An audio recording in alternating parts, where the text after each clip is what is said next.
Stand-up paddleboarding has become a really popular sport this summer, which is fantastic. However, just because we're getting into autumn and winter doesn't mean you have to stop paddling. In fact, there are some amazing adventures to be had over winter on a SUP. So I'm going to talk you through some kit advice that'll hopefully keep you nice and warm and safe on the water over the next few months. So if you've got your Neoflex kit from the summer, you can continue to use that going into the autumn. And if you're spending a lot of time in the water especially, that's going to keep you nice and warm for the next couple of months, September and October.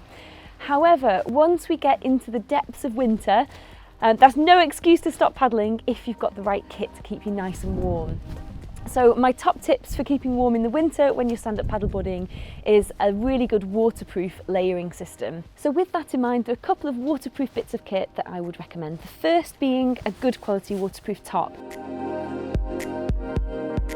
Now this is the Terek. It's made from recycled materials, which is fantastic. And it's got plenty of room for me to move, plenty of room to paddle so that I'm not going to get stifled and cold and all stuck up in one position. And you can get loads of layers on underneath to keep you nice and warm. The second piece of kit, these are probably my favourite bit of kit of all time, are the Atom pants, which are waterproof trousers with built-in waterproof socks. Now that means that no part of your legs are going to get wet when you're paddling. And from experience paddling in cold weather, paddling in wet weather, as soon as you get part of your leg wet, especially your feet, that starts to chill your body from the inside. And I've certainly found that having cold feet can make the rest of my body really, really cold. So these Atom pants, they keep me completely waterproof and they stop any part of my body getting cold so that I can stay nice and warm the whole time throughout the paddle, stay on the water for a lot longer than I otherwise would be able to just in neoprene or just in wet boots.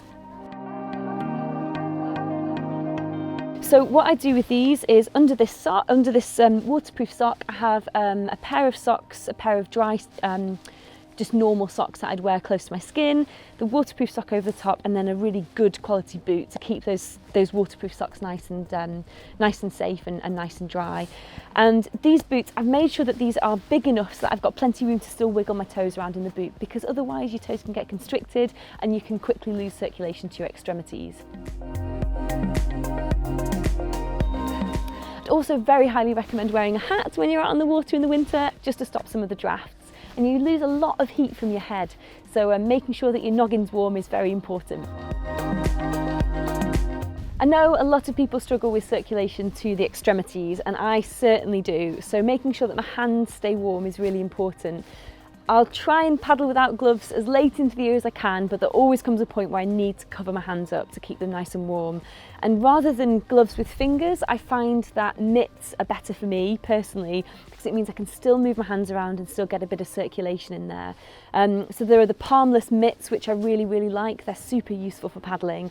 And I also make sure that my wrists are covered as close to my hand as possible, which keeps all the kind of blood vessels that are supplying your wrist nice and warm as well.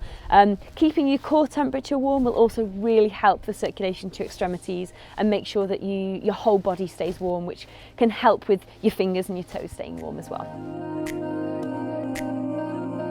Underneath all this waterproof kit, I'm wearing a Sangpo onesie, which is a super cozy, comfortable thermal layer right next to my skin, and that makes sure that all that heat produced from my body is keeping me warm, and also any sweat produced doesn't stick in your body and make you soggy and wet. So there's a really important layering system to get right, and it can take a little bit of practice, but this is what I found to be most suitable for cold water paddling.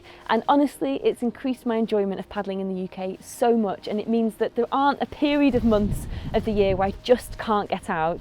I can still continue to enjoy the ocean, enjoy the rivers over the winter months, where otherwise you'd just be sat inside feeling miserable. And I'm going to leave you with my mum's favourite quote, which is that there's no such thing as unsuitable weather, just unsuitable clothing.